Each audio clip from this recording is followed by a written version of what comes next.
So, welcome everybody to our 5-day healing experience. We're doing this a little differently than we've done in the past, and I've got several healing experiences that we can do together, and I'm going to let you choose which ones we actually do, because this is all about you. I know the stuff already, and we'll see which things that you want to learn. Makes more sense than me just shooting off my mouth for an hour every day. So I don't see anyone live yet, but they're going to get the recording, so I'm going to start now. We'll start as we usually do with our invocation and prayer.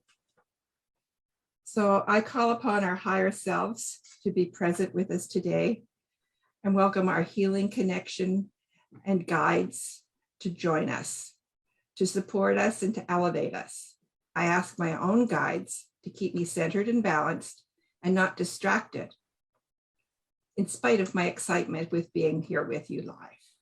I'm open to the energy of the group, both here present now and who will join us in replays, and to the guidance of all of the guides of the group. And I invite that guidance to modify the direction of the events of the week. I intend to share with you information and exercises that will help you. And I intend to share with you also my healing energy with you. Some of you will feel that energy. Most may not or may not recognize it. If you're not used to receiving healing energy, you might not. It doesn't matter though. Your higher self and healing guides do know, and they will accept it on your behalf and with your permission. So blessings upon us all, and so it is.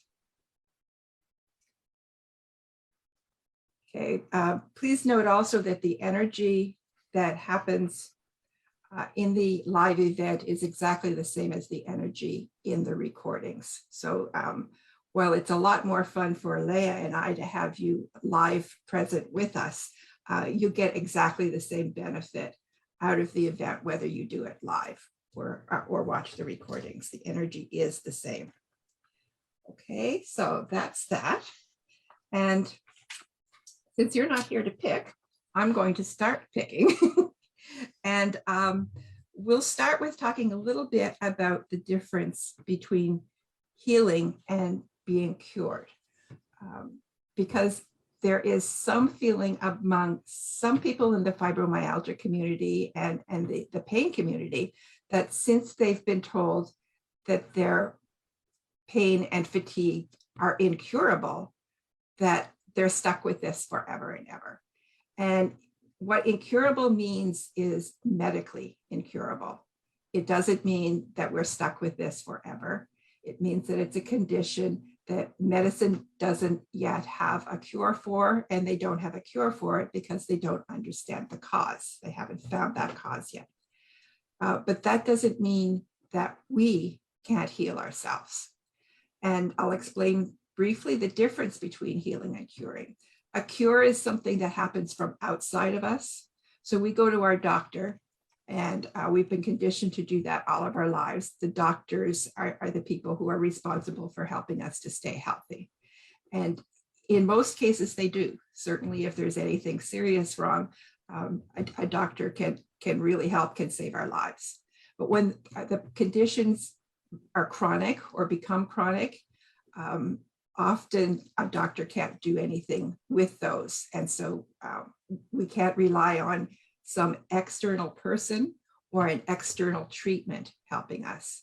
And that's why we need to get involved with healing, because healing isn't external. Healing is something that we do internally to ourselves. So we work on ourselves from the inside and heal us from the inside out.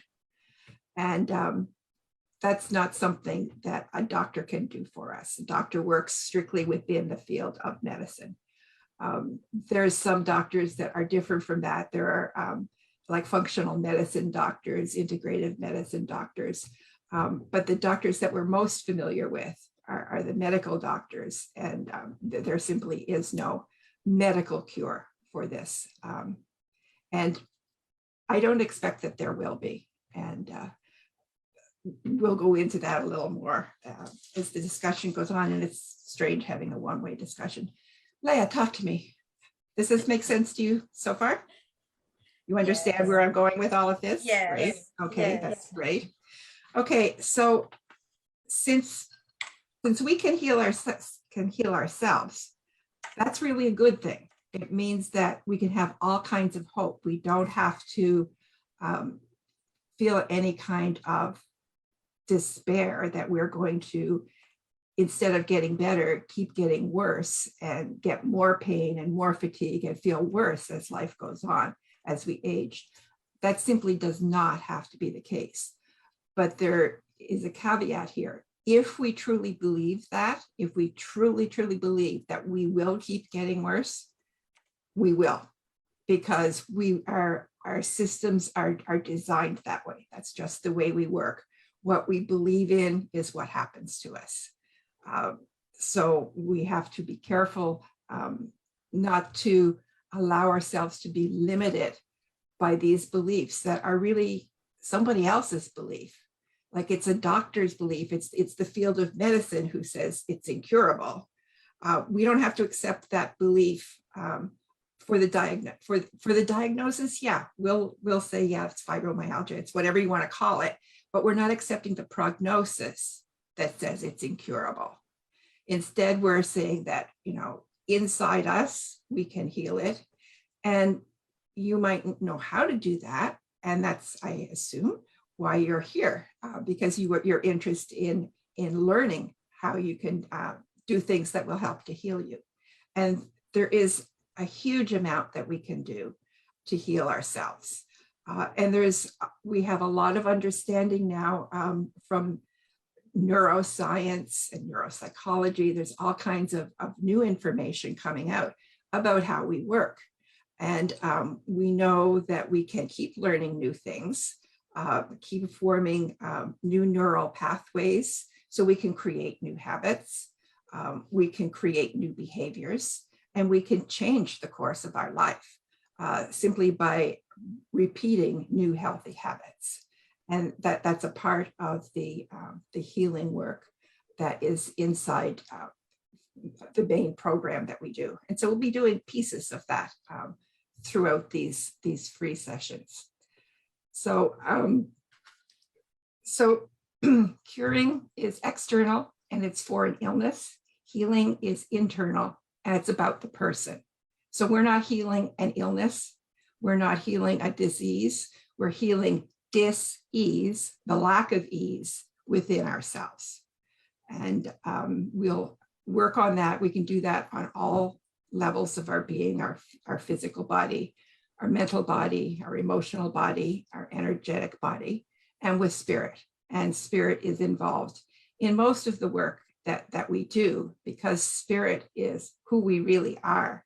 And this 4-body earth suit is kind of what we're wearing to have this experience on earth. But we're really our spirit. And our spirit is often damaged by the life that we lead. It's not damaged to the point of being extremely sick, because of course our spirit is infinite, but our spirit can still be offended, kind of insults. We can have insults to our souls. And there's a lot of that's going on in the world. There's a lot of fear going on. And all of these things are just complications, difficulties that get added onto our spirit. Our spirit has to carry all of this crap around. So our spirit isn't suffering in the physical body. Our spirit doesn't have thought errors that it makes. And our spirit isn't actually making any of these mistakes, isn't actually having any of these problems itself, but it's carrying us around, and we are having all of these experiences. So we are limiting what our spirit can do when we're having problems. So our spirit is all for helping us to get well, because the more well we are, the more energized we are, the more that we can be on purpose in in working for what the soul wants to do. And the soul knows what it wants to do here on earth. We have a purpose here. We most often don't remember what our purpose is, but we can discover it. And part of the work that we do in healing is looking for our purpose and just cutting all of the crap that's preventing us from getting to that purpose. So that's part of what healing is, and part of why it is so different from curing, because what we're doing is much, much deeper and much more comprehensive than what medicine does, because medicine is working on the physical body and on parts of us, where we're looking at the whole being. So that's comment. I have comment. Yes. Yes. We okay. we have 5 live watching us. And well, hi there. Who's here? Debbie Cared, Emmy Rue Heart, and Joanne Pitts Heart. And well, then hello. Emmy Rue commented, "When I was young, I believed it was to show love," she said. Show love, exactly. That's the best way that we can heal ourselves. And our society is so mixed up. I mean, we're told sometimes that self-love is selfish. And yet we're always also being advertised to buy everything. We have to have the newest, bestest, everything, but we're not supposed to love ourselves. That to me is such a contradiction, because, the wonderful new devices we have, and yes, I love mine too, but the wonderful devices we have aren't the kind of love that can actually make us better. And when we actually love ourselves, the results can be astonishing. 4 years ago, I was really sick still. And, I decided that I just had to make a change. There's no way I could keep doing this anymore. I watched my mom be really sick with dementia and die. And it's like, I'm the oldest child, so I'm up next. And I just made the decision that, seeing my own mortality, that I can't keep going, with this pain and fatigue all the time. It's time for me to create a life for myself. And so that's what I did. And in chasing my purpose and in chasing my life and applying all of these healing methods, I got better. And my energy is good these days. I turned 69 next week. And so my energy isn't top notch, but it's actually better than it was when I was in my mid-40s, when I got sick with fibromyalgia. So we can get better, and we can get older and healthier instead of older and sicker. And that's what I want to share with as many people as possible, because there are too many of us women who are suffering from chronic pain and fatigue. And, most of us are people pleasers, and we try to do so much for others. We've got lots of love that we're giving out, and we're depending on other people to satisfy our needs for love, instead of giving ourselves self-love, because it's really codependence when we're looking for love from other people. So it's much healthier for us when we can love ourselves and love others. And it helps, because we can really mess ourselves up with our thoughts. We can really mess ourselves up with our feelings. And that's not to say that the pain and fatigue are our fault. They aren't our fault, not at all. But we can take responsibility for learning to heal ourselves. And that's the really important distinction that I want to make. So is anybody else talking to us? Yes, Debbie commented, "You took charge of your life. Good for you." Yes, and Joanne, thank you, Debbie. Yes, and Joanne Pete says, "You have to take responsibility and find ways to help yourself." Heart, well done you. And then absolutely. Well, thank you. And I hope that you will all be inspired to do this for yourself. This isn't about me saying, I can do this. This is me saying, I did this and you can do it too. If I can do it, I'm walking proof that we can all do it. So that's my message. We can all do this.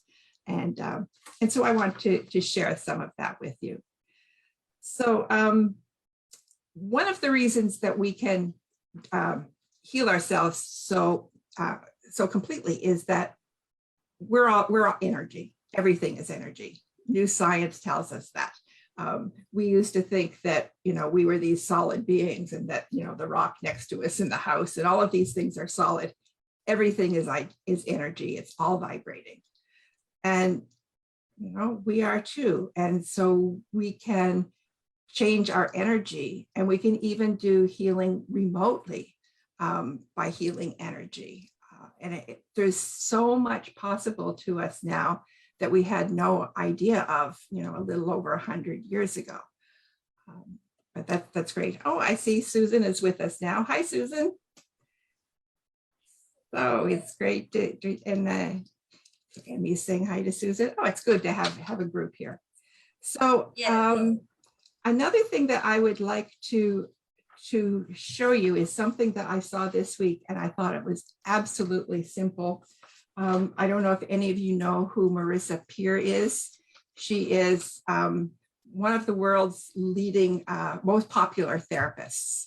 And she's from London, and she works with all the stars. And she does it with hypnotherapy and her own special way of doing hypnotherapy. But she did this, I watched her this week, and she did this little exercise that I thought was so good. And I've buried it. It's very simple. Just if you've got a piece of paper and a pencil handy, and you do this too, Leah, Sure. just take it and here's my piece of paper. Fold it in half. We're going to do two thoughts.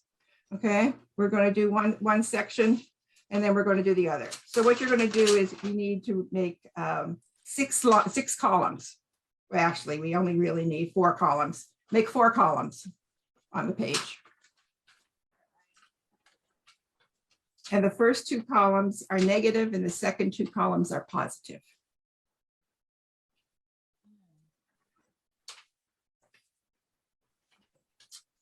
And on the outside edge, where you've got the second column, going down the column, write thoughts, feelings, actions,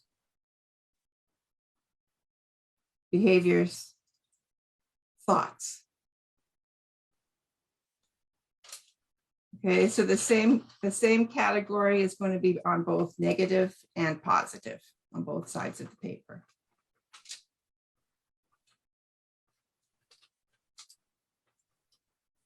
So we get a comment from we got comment from Susan. Yes, about remote healing. I had a session with Reiki and cranial sacral healing with a healer 500 miles away from me over Zoom. Ah, very good. Yeah, we can do that too, Susan, anytime you like. I'm a Reiki master too. That was one of the first healing things that I did.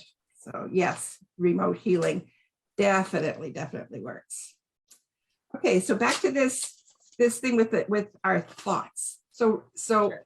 Write down the most negative thought you can think of about yourself. Most of us have our, one that's like, I'm not worthy, I'm not lovable, I'm not good enough. We all have. Can you hear me properly, Susan? Leah, because Susan is saying that I'm breaking up. Am I breaking up? Or you can hear me or you can't? Am I breaking up? You're not breaking up. I'm hearing you clearly on my Susan, I'm sorry, it's you.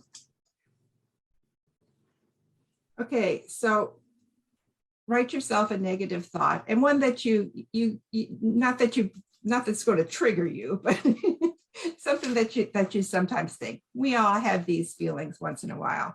That not good enough. Okay, thanks everybody. I can hear that you're the only one who can't hear us, Susan. So if your negative thought is, I'm not good enough, okay, what might that cause you to feel?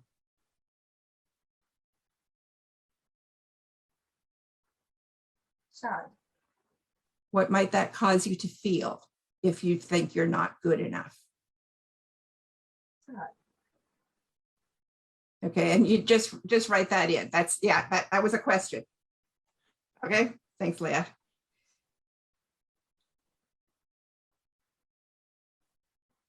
And then for whatever you wrote that you're feeling, how might that cause you to act?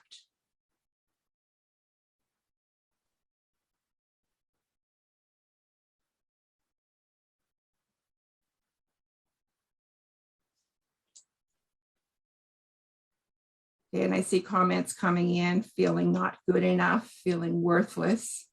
So if those are the feelings that you're entertaining, how do you, I mean, if those are the thoughts that you're having, how do you feel when you feel like you're not good enough or you feel like you're worthless? Okay, I see Joanne has answers: hopeless, sad, unmotivated. And what kind of actions come from that? How do you act towards your goals? How do you act towards the people around you, the people you love?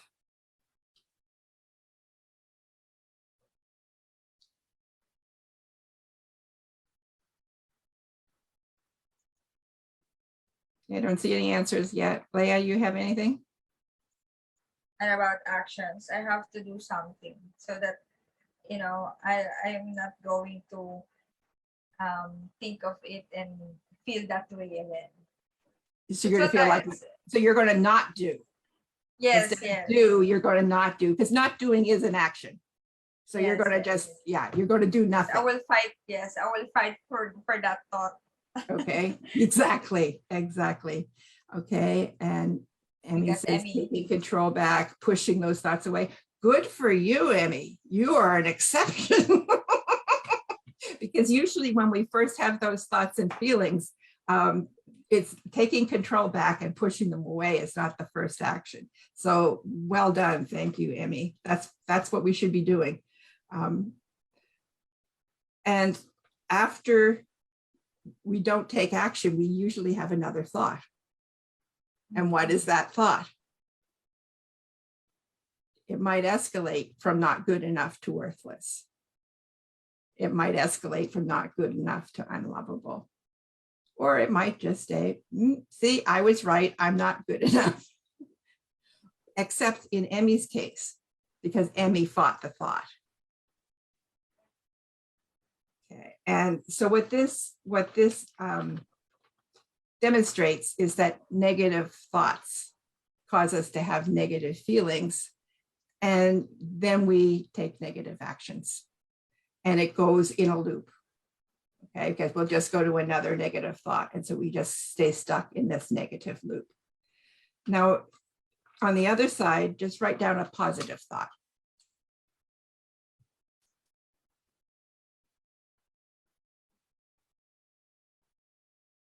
Okay, Leah, I see that you had one of them instantly. What's your positive thought, Leah? A happy, healthy me. Great. Okay. Yes. And what kind of feeling would you have when you're having that kind of a positive thought? Definitely happy. And Okay. doing it. And doing, so you're into action. Yes. So our life when we're having positive thoughts is very, very different from when we're having negative thoughts. And often, and these thoughts that I'm not good enough or I'm happy and healthy, those are identity beliefs. So those are really core beliefs, and they affect every part of our lives. So Emmy is absolutely right that what we need to be doing is taking control back and pushing those thoughts away. And those thoughts are largely unconscious, but they repeat often enough that we become aware of them. So, you know, by the time we're adults, and certainly by the time we're older adults, we're pretty much aware of what these thoughts are, and pushing them out of the way is absolutely the right thing to do. So thank you for going through that, that brief exercise.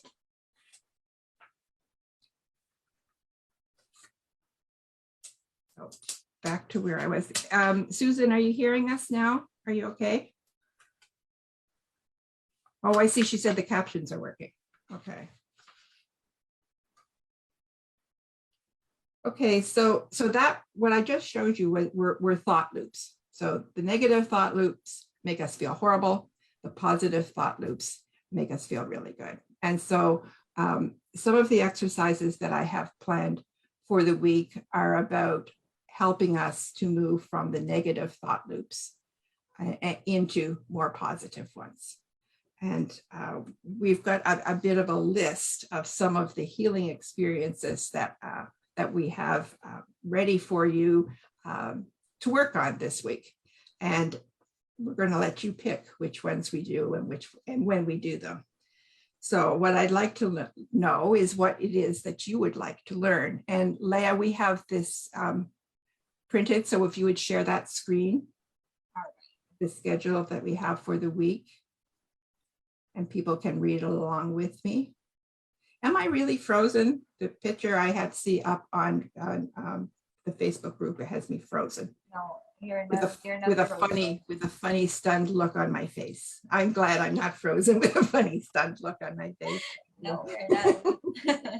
I will now share screen. Wait now. Okay.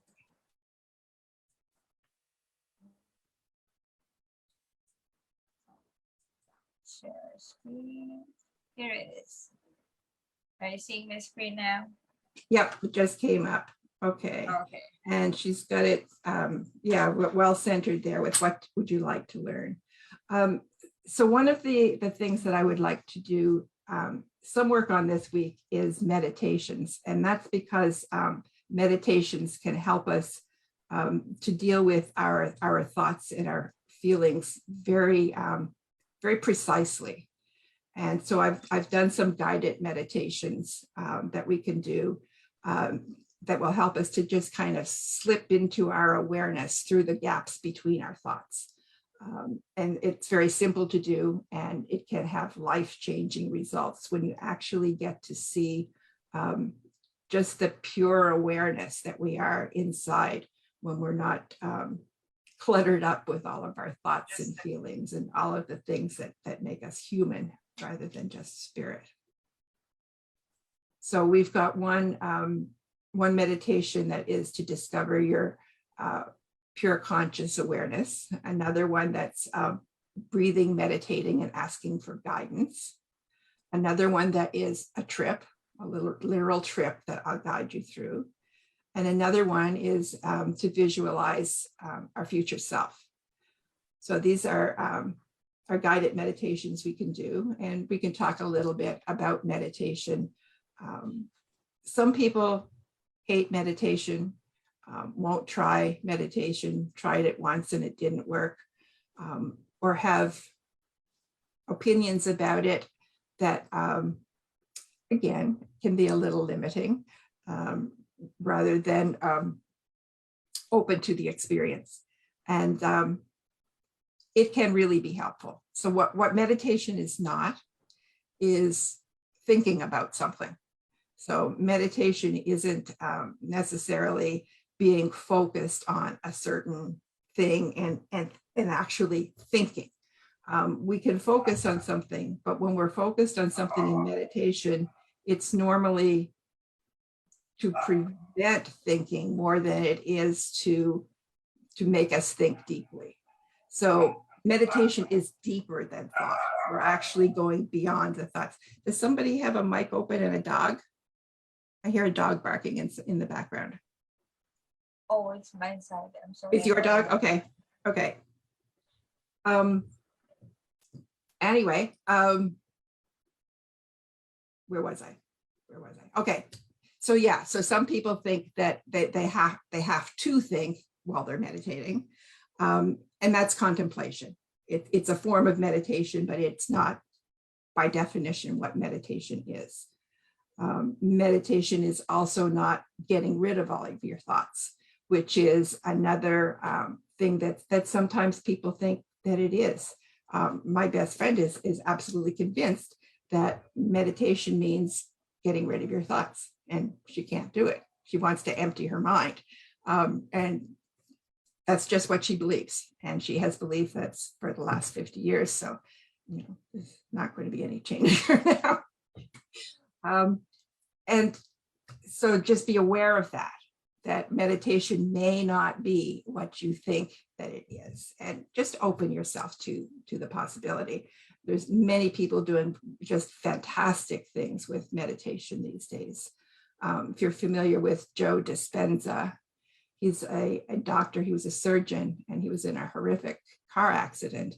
And he was told that he would never walk again if he didn't have this really complex surgery. And he knew that it was a really, really difficult surgery with a lot of risk. And he didn't think that he could do it, much less trust someone else to do it to him. So he opted to heal himself. And he was actually able to change the structures in his body by doing self-healing. And it's just amazing. I mean, like it's nothing short of miraculous. It's the work that he has done on himself and with others. And it's because of the new neural pathways that can be created while we're meditating, while we're having these thoughts, we're having these experiences, and we're actually changing the structure. So he was changing the structure of his brain and making it work, and then changing the structure of parts of his spine. So, he was working on the whole nervous system and changing his nervous system. And he's better, he's well, and he is working around the world teaching, not surprisingly, meditation. And he's not the only example. So it works. So if you don't believe in it, perhaps you could consider that your belief mightn't be 100%, and because some people are getting wonderful experiences. Another thing that we can do is belief clearing. We've talked a little bit about the limiting beliefs by doing that exercise from Marissa Peer. So we can do a lot of different ways to clear our beliefs. We can focus on a belief itself and set the intention that we're going to clear this belief, and we're going to replace it with another one. And there are ways to do that. One is with access consciousness. So that's something we can try. We can try doing it with hypnosis, where you follow a storyline and just get into a relaxed state, where I'll make suggestions, and the suggestions are just positive identity beliefs instead of the negative ones that we just talked about it. So it's, you are good enough, you are worthy, you are enough. It's those kind of beliefs.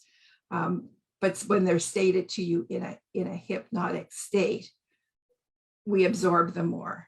So the hypnotic state is theta, which is the same state that we were in when we were children, when we were very young and absorbed everything that happened around us.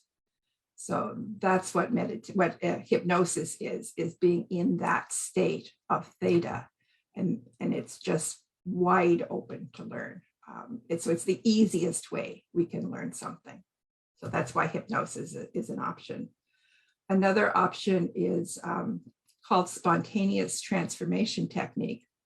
And it's another one of the early ones that I used right around the period where I was just before my mom died, and just before I decided this.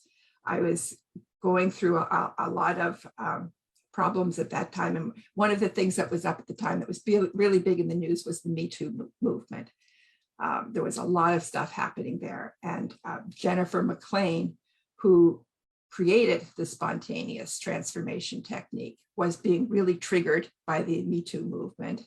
And so she did a healing session, 21 days of working with her healing technique, which is spontaneous transformation technique, or STT, on the issues around Me Too. So on misogyny and abuse, sexual harassment, those sorts of things.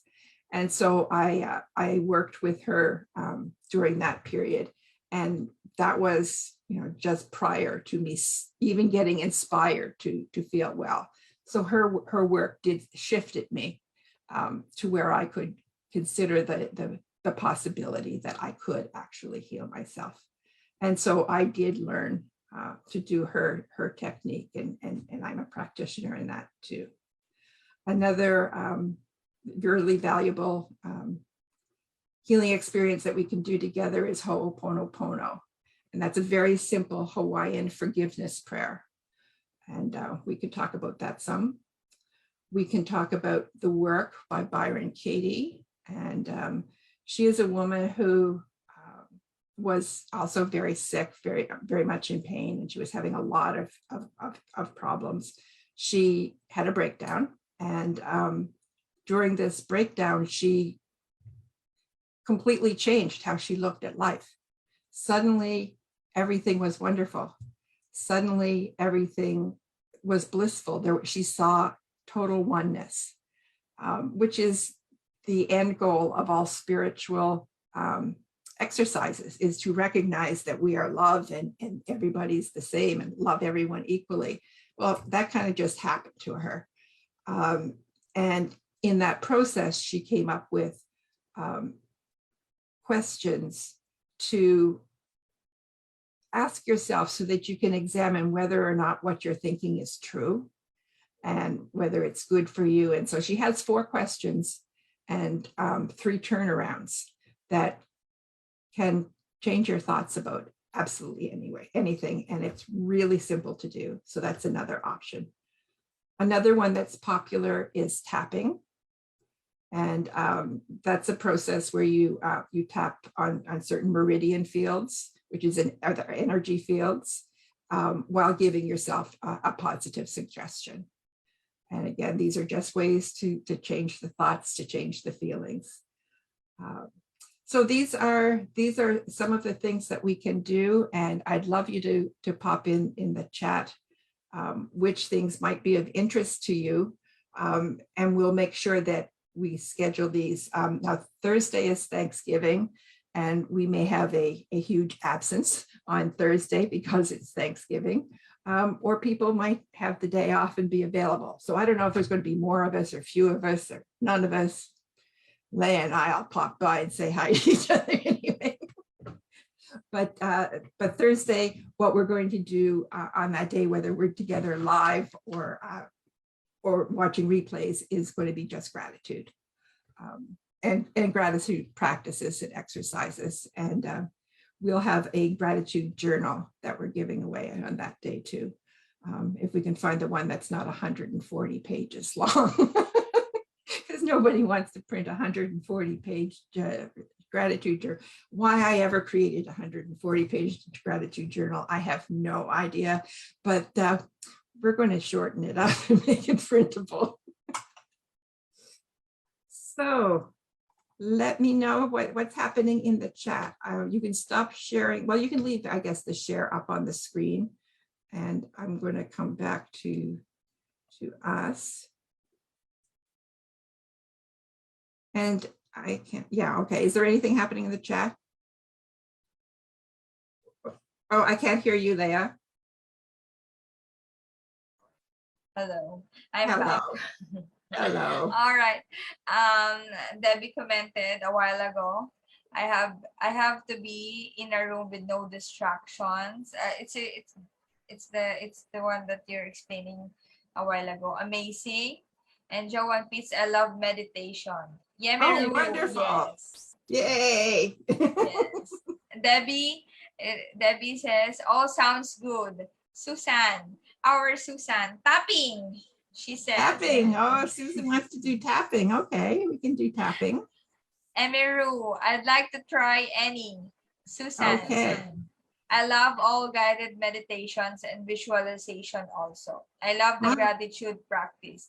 I have very simple journal for daily gratitude list. Wonderful. Okay. Well, that's good. Okay. So we'll just do them in order. And I made this simple for Leah and I over the weekend. I recorded these all, so they're already ready, and so I can play them and participate with you instead of actually be guiding the meditation. I'll be doing all of these exercises with you. And these are exercises that are actually in our Fibro Freedom Formula, You Healing You program. These are created for it as well as for you. Okay, so what's our time looking like? We still have time left. If people would like to continue for a while, we can certainly look at doing one of these sessions right now. Yes. I think so, the only one that was a pick one was Susan picked tapping, right? Did you see it? And everyone says try any. They will love it. Oh, that's wonderful. I'm glad, so happy with the try anything. I love it. Thank you. We will try all of them this week.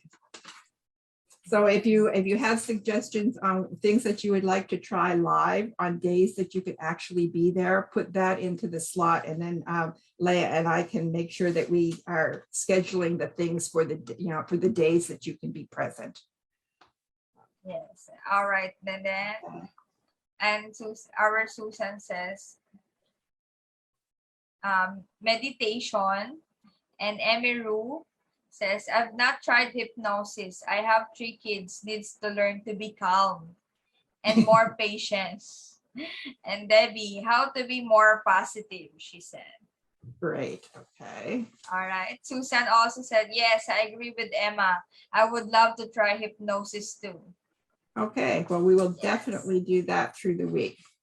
Definitely. Looking for my tapping guide here. I had written out some easy tapping suggestions.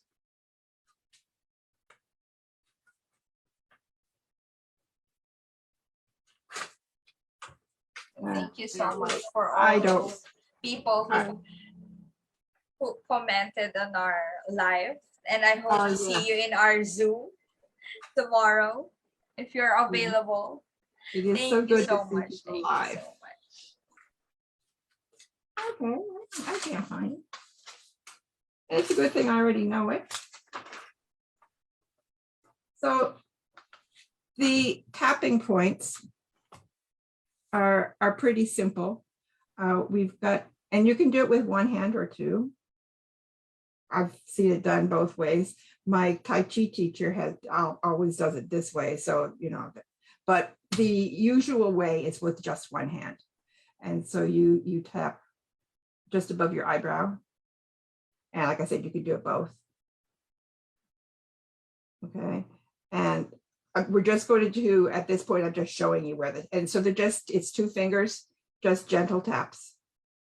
Okay. And there's one up here, right on the crown of your head, right above the eyebrows, under the eyes, sort of on the cheekbone. More in the middle, Leah. Yeah, in there. Yeah. And then below your nose, in the middle of your chin, on your collarbones, the bones that go across there, a little higher up, and you use both hands, see if you can get on both collarbones. No, lower. Scrunch up to land so I can see where you're getting. Yeah, right about there, the bones that you feel going across there. That since we're not skinny, don't stick out. They stick out on a lot of people. Mine haven't stuck out for a very long time. And the other one is under the armpit. Okay, so those are the spots that we will tap on throughout this process. And the first one is a karate chop point. And so it's a point on your thumb, and you just karate chop it with one hand. Okay, and that's the one that we do at the beginning when we're setting the intention. Okay, so there's the karate chop point to set the intention, and then there's the top of the head, above the eyebrows,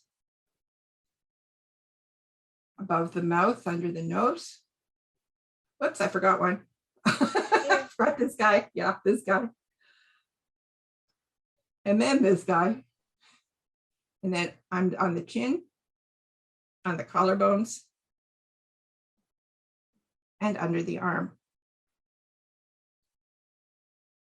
And by tapping on these points, you're accessing the energy centers, and it makes the process of repeating these thoughts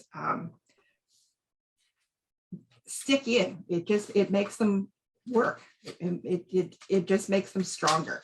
And so it is an extremely popular practice, and it's used by therapists, it's used by psychiatrists, it's used by everybody. It's used by lots of coaches, and it's popular around the world because it is so easy to do. When I first learned it, I got absolutely zero benefit from it. But when I first learned it was when I had first crashed from fibromyalgia, and I was getting very little benefit from everything. So it took me a long time to kind of get with tapping. But once I did, I find it very useful now. And you can use it to go through any kind of healing that you want. You can do it to set positive intentions around your habits. Say you're dieting and you want to give yourself healthy messages about food. You can do that and tap through the process and just do it repeatedly by accessing all of these different energy centers, and you're going to be taking it in much more broadly. And you can do it by repeating the same, what are they called? I can't remember what that phrase is called. No, I remember what the centers are called, but I can't remember what the words are called. Anyway, it's a phrase that you use while you're tapping. It's like an affirmation. And these phrases are just being programmed into you. Okay, and you can pick, I don't need to give you your words. You can tap on anything that you want to tap on. If you have something specific in mind, you can say, I am lovable. I am lovable. Even though this is happening in my life, and this one usually starts with, even though my life isn't looking exactly the way I look, and I have pain and fatigue, even though this is going on, I still know that I am a wonderful person. I love myself. I am worthy of all that is good in life. Even though I have pain, I am lovable and worthy. Even though I have pain, I am lovable and worthy. Even though I have pain, I am lovable and worthy. Even though I have pain, I am lovable and worthy. Even though I have pain, I am lovable and worthy. Even though I have pain, I am lovable and worthy. And sometimes the thought will shift and you will think, well, in all honesty, I don't feel particularly lovable and worthy when I'm tired, when I'm exhausted and in pain. I feel much less than that. So this is how I feel. This might not be true, but this is how I feel. Even though I want to feel lovable and worthy, I am in pain, and it is hard to do. I have pain and fatigue. It's hard to feel good about myself. Worse things happen to people in life than pain and fatigue. I can deal with this. I'm strong. Pain and fatigue aren't going to keep me from living a good life. I love myself, even though I have pain.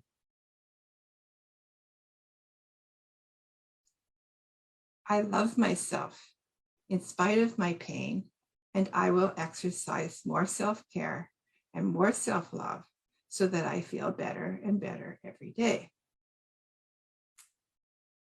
Exercising more self-care and self-love helps me to feel better. Self-love makes me feel better. Perhaps I shouldn't be so hard on myself. Perhaps I shouldn't be so hard on other people either. critic isn't a particularly useful part of me.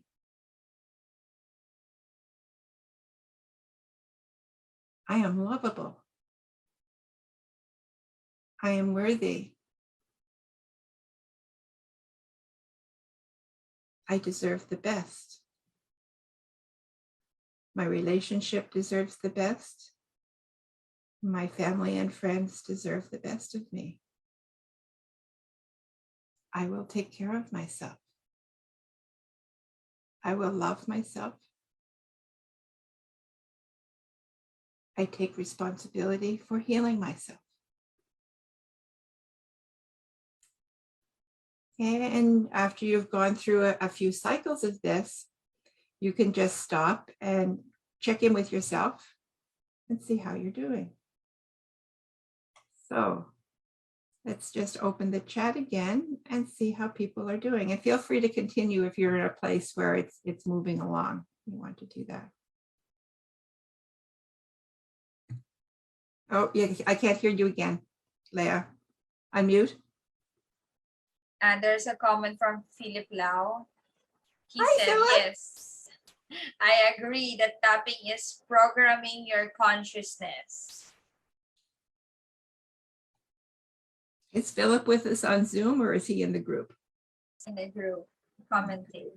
Yes, Philip, you were there when I first learned tapping way back at the Honolulu Church of Light. Dr. Sylvia, somebody or other came in to teach us. Yes.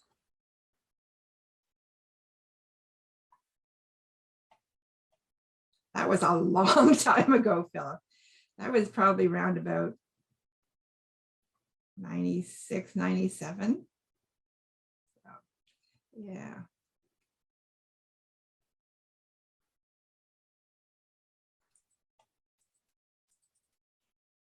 So any other comments in the chat on Zoom or in Facebook?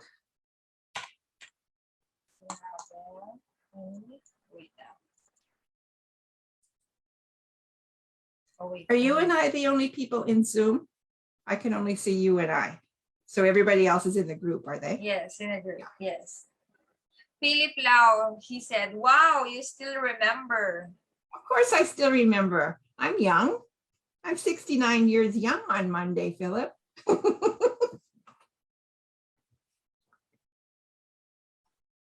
no, what happened? What happened? Did we lose somebody?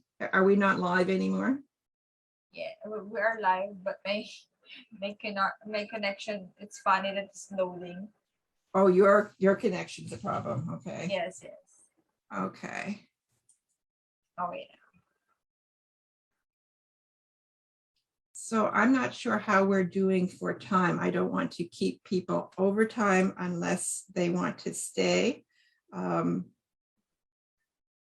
According to our schedule, we've got 6 minutes left, but if people want to stay longer, I'm good with that. So what do we want to do tomorrow? Are we going to do a meditation tomorrow? I think we're going to have a poll. Have what? We have to create a poll. Okay. So that they can, they can vote whichever they like for that. Okay, we can do that. Yeah, we can do that with everybody. Okay. Well, thank you, everybody. Emmy Rose says, thank you for that.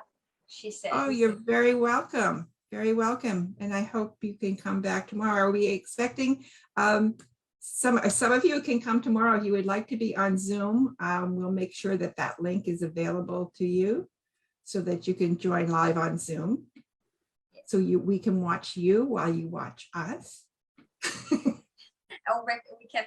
can, getting to know each other. Exactly. Yeah. And it's fun for us to see you too, as well as you seeing us. And I was telling Leah earlier in the day that my sister called to warn that there's supposed to be this huge storm starting and the rain is just starting now. So if you come tomorrow or Wednesday and I'm not live, it's because the power has gone out. But we do have, like I said, we have these sessions recorded. So we can have a Facebook Live, even if Leah is playing the hypnosis or playing the guided meditations for you. We have the technology, we can do this. We're ready, Yeah, but yeah. no, the storm isn't going to put my power out. So there. Yes. So there, how's that for reclaiming your power and being positive? We're not going to let any old storm stop us.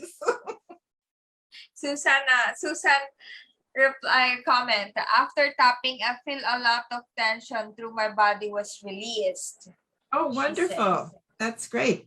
That quickly. So that was, I think we just did three rounds. So that's good to have it relieved quickly. And you can pre-select whatever words you want to tap. And that was what I was looking for on my papers. I had a nice little script of words that I was going to read to you. Oh, well, we had to use my brain instead.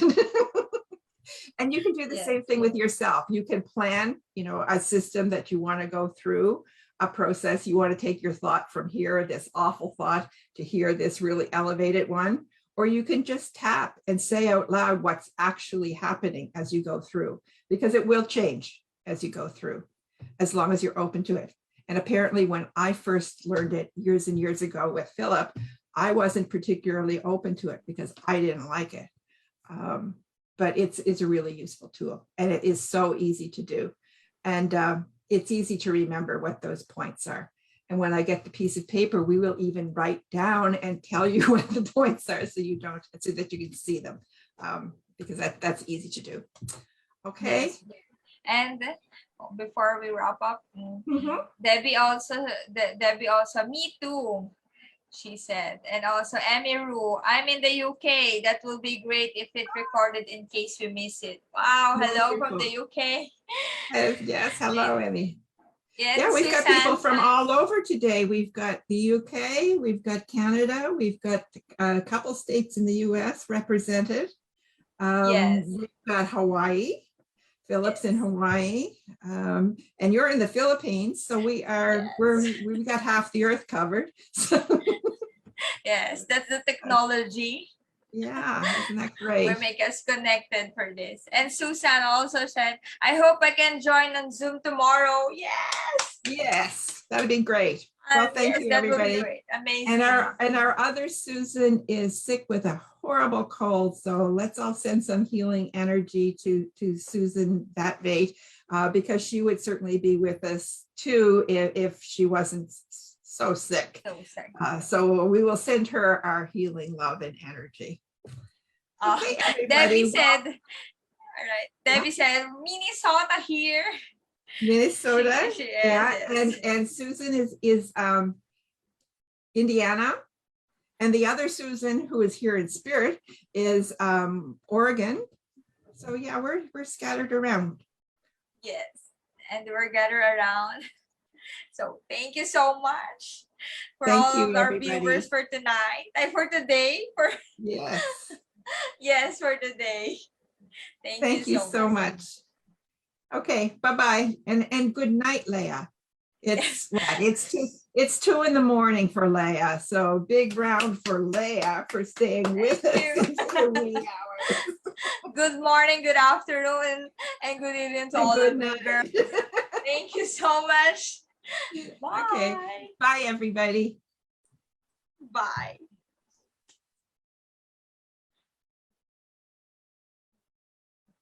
Are we still live?